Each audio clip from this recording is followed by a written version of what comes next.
ರಾಜಧಾನಿಯಲ್ಲಿ ಕಾರ್ಯಕ್ರಮಗಳ ನಿರೂಪಣೆಯಿಂದಲೇ ಹೆಸರಾದ ಬೆರಳೆಣಿಕೆಯ ಮಂದಿಯಲ್ಲಿ ಶ್ರುತಿ ಆನಂದ್ ಕೂಡ ಒಬ್ರು.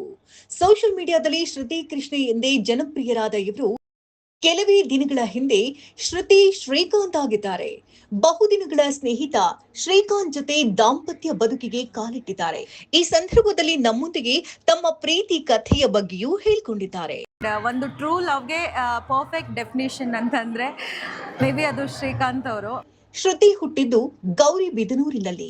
ಕಾಲೇಜು ವಿದ್ಯಾರ್ಥಿನಿಯಾಗಿದ್ದಾಗಲೇ ಕಾರ್ಯಕ್ರಮ ನಿರೂಪಣೆ ಶುರು ಮಾಡಿದಂತಹ ಶ್ರುತಿ ಇದುವರೆಗೆ ಸುಮಾರು 2,000ದಷ್ಟು ಸಮಾರಂಭಗಳಿಗೆ ನಿರೂಪಕಿಯಾಗಿದ್ದಾರೆ. ಕಸ್ತೂರಿ ವಾಹಿನಿಯಲ್ಲಿ ಪ್ರಾಯೋಜಿತ ಸಂದರ್ಶನಗಳನ್ನು ನಡೆಸ್ತಾ ಇದ್ದಂತ ಈ ಸುಂದರಿ ಸುಮಾರು 7 ವರ್ಷಗಳ ಕಾಲ ಟಿವಿ ಪರದ ಮೇಲೆ ಕಾಣಿಸಿಕೊಂಡಿದ್ದಾರೆ. ಆದರೆ ಅತಿಥಿ ನಿರೂಪಕಿಯಾಗಿದ್ದು ಬಿಟ್ರೆ ಯಾವತ್ತೂ ವಾಹಿನಿಯಲ್ಲೇ ತಳವೂರುವ ಪ್ರಯತ್ನ ಮಾಡಿಲ್ಲ. ಯಾಕಂದ್ರೆ ವಾರ್ತಾವಾಚಕಿ ಹಾಗೂ ನಟಿಯಾಗಿ ಬಿಟ್ರೆ ತಮ್ಮ ನಿರೂಪಣೆಯ ವೃತ್ತಿಗೆ ಭಂಗ ಬರಬಹುದೆನ್ನುವ ಕಾರಣಕ್ಕಾಗಿ ವೃತ್ತಿಪರ ನಿರೂಪಕಿಯಾಗಿ ಉಳಿದರು. ಇದು ಇವರಿಗೆ ವೇದಿಕೆ ಕಾರ್ಯಕ್ರಮಗಳ ಮೇಲಿರುವ ಪ್ರೀತಿಯನ್ನ ತೋರಿಸುತ್ತೆ. ಮೊದಲ ನೋಟಕ್ಕೆ ರಚಿತಾ ರಾಮ್ನ ಹೋಲ್ತಾರೆ ಅಂತ ಹೇಳಿ ಧಾರಾವಾಹಿಗಳಿಂದಲೂ ಆಫರ್ಸ್ ಬಂದಿದ್ವು.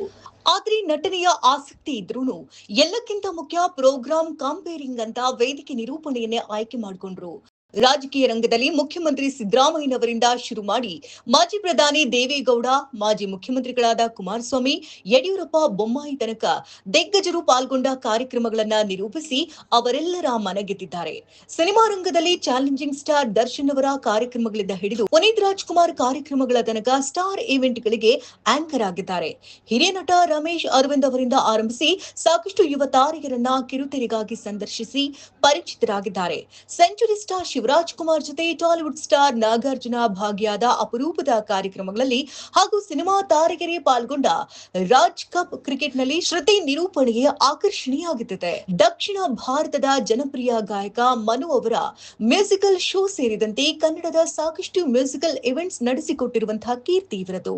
ಕೆಲವು ವರ್ಷಗಳ ಹಿಂದೆ ಇಂದಿರಾ ಕ್ಯಾಂಟೀನ್ ಉದ್ಘಾಟನಾ ಸಮಾರಂಭದಲ್ಲಿ 2 ಲಕ್ಷ ಜನ ಸಾಗರ ಸೇರಿದ ರಾಹುಲ್ ಗಾಂಧಿ ಕಾರ್ಯಕ್ರಮದ ಔದ್ಯೋಗಿಕ ನಿರೂಪಕಿ ಇವರೇ ಆಗಿದ್ರು.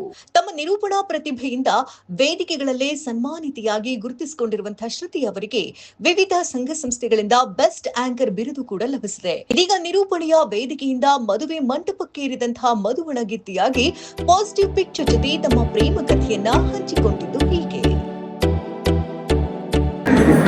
ತುಂಬಾ ಮುದ್ದಾದ ಜೋಡಿ.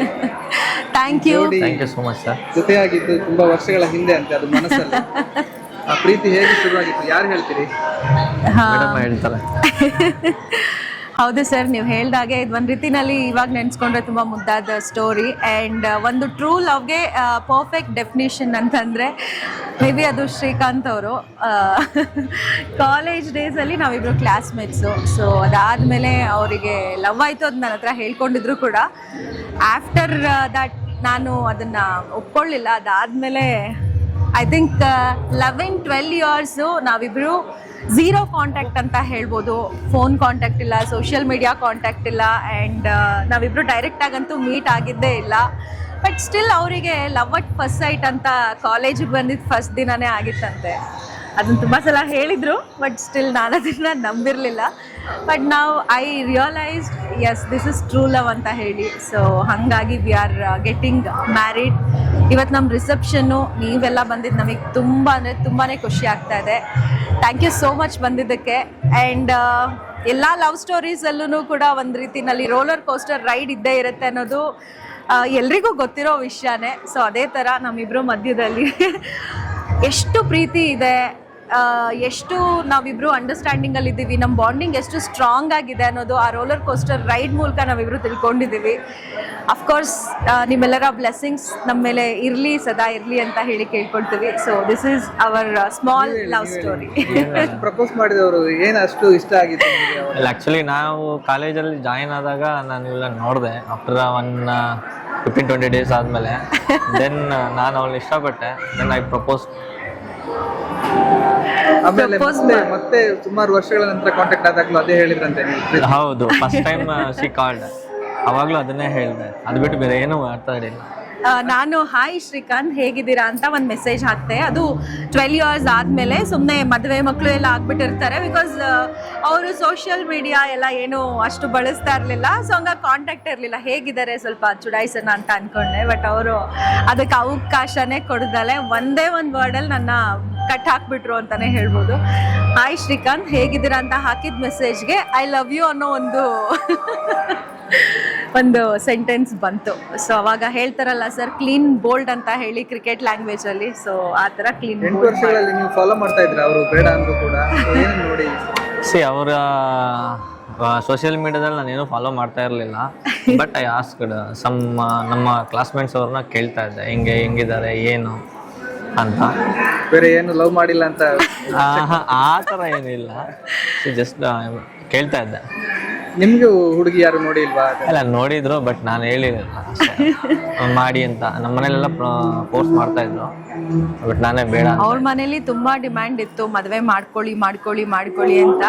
ಬಟ್ ಯಾಕೆ ಮಾಡ್ಕೊಳ್ಳಿಲ್ಲ ಅನ್ನೋದು ಅವ್ರು ತುಂಬಾ ಸಲ ಹೇಳಿದ್ರು. ಬಿಕಾಸ್ ನಾನು ಮನ್ಸು ಕೊಟ್ಟಿದ್ದು ನಿನ್ಗೆ, ಸೊ ಬೇರೆ ಯಾರನ್ನೂ ನಾನು ಮದುವೆ ಆಗೋದಿಕ್ಕೆ ಆಗಲ್ಲ. ಮನ್ಸೊಬ್ರಿಗೆ ಕೊಟ್ಟು ಮದುವೆ ಇನ್ನೊಬ್ರ ಜೊತೆನಲ್ಲಿ ಆಗಕ್ಕೆ ಚಾನ್ಸೇ ಇಲ್ಲ ಅಂತ ಅವ್ರು ಎಷ್ಟೋ ಸಲ 2 ಇಯರ್ಸ್ ಆದ್ಮೇಲೆ ನಾವು ಸಿಕ್ಕಿದ್ಮೇಲೂ ಹೇಳಿದ್ರು.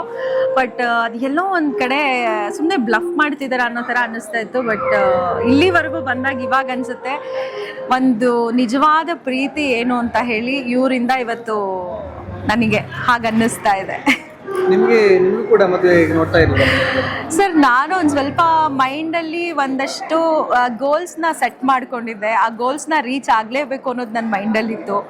ಸೊ ಹಾಗಾಗಿ ಅದು ರೀಚ್ ಆಗ್ತಾ ಏಜ್ ಹೋಗಿದ್ದೆ ಗೊತ್ತಾಗಲಿಲ್ಲ. ಸೊ ಅದು ಡೆಸ್ಟಿನಿ ಇಲ್ಲಿ ಅಂತ ಇದ್ದಾಗ ಮೇ ಬಿ ಅದು ಹೇಗಾಗುತ್ತೆ ಅನ್ನೋದು ಗೊತ್ತಿಲ್ಲ.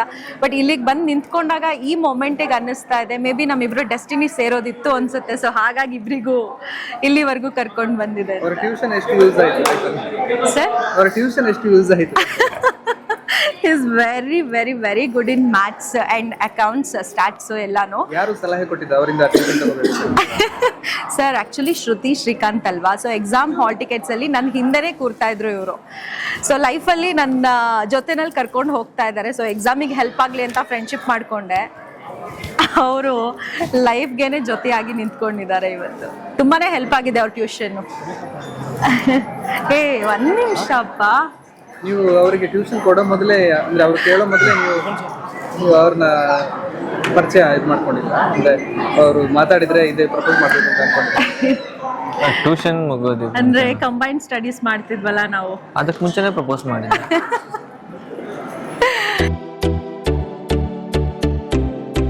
ಮದುವೆ ಎಲ್ಲ ಹೇಗಾಯ್ತು ಸರ್? ಮದುವೆ ಭಾಳ ಚೆನ್ನಾಗಾಯಿತು. ನಾವು ಎಕ್ಸ್ಪೆಕ್ಟ್ ಮಾಡಿದ್ದಕ್ಕಿಂತ ಹೆಚ್ಚಿನ ಕ್ರೌಡ್ ಬಂದಿದ್ರು. ಹಾಗೆ ನಾವು ಮದುವೆಗೆ ಯಾರನ್ನೆಲ್ಲ ಇನ್ವೈಟ್ ಮಾಡಿದ್ವಿ ಒಬ್ಬರು ಕೂಡ ಮಿಸ್ ಆಗಲಿಲ್ಲ ಅಂತ ಹೇಳಬಹುದು.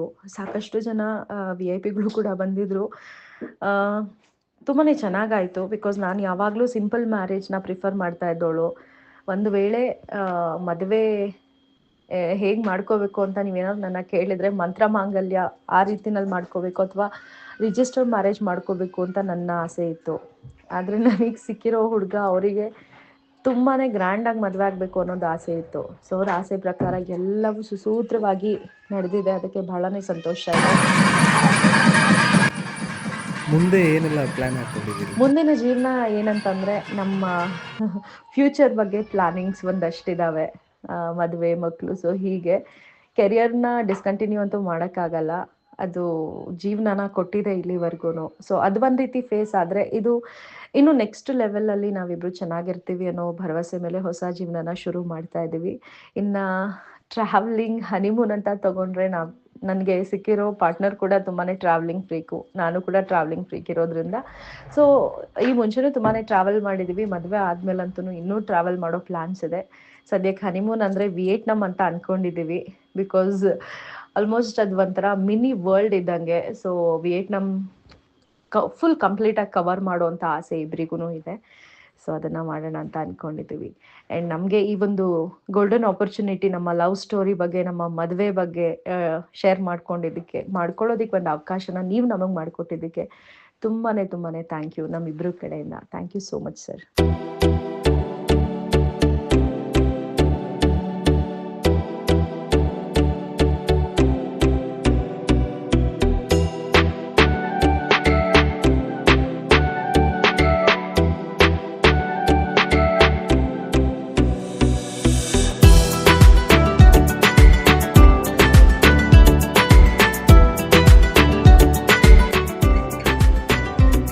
ಇಷ್ಟೊತ್ತು ಮಾತಾಡಿದ್ದಕ್ಕೆ ತುಂಬ thank you. Thank you so much for coming. ನೀವು ಇಷ್ಟು ಸಮಯ ಮಾಡಿಕೊಂಡು ನಮ್ಮ ಮದುವೆಗೆ ಬಂದಿದ್ದಕ್ಕೆ ಇಬ್ಬರು ಕಡೆಯಿಂದನೂ ಕೂಡ thank you so much. Thank you sir. Digital ಬರೋಕ್ಕೆ ಮುಂಚೆ ಎಲ್ಲ ಸಿನಿಮಾನೂ ಈ ನೆಗೆಟಿವ್ ಅಲ್ಲಿ ಆಗ್ತಾ ಇತ್ತು. ಸಿನಿಮಾ ಅಂದ್ರೇ ನೆಗೆಟಿವ್ ಅನ್ನೋ ಕಾಲ ಇತ್ತು.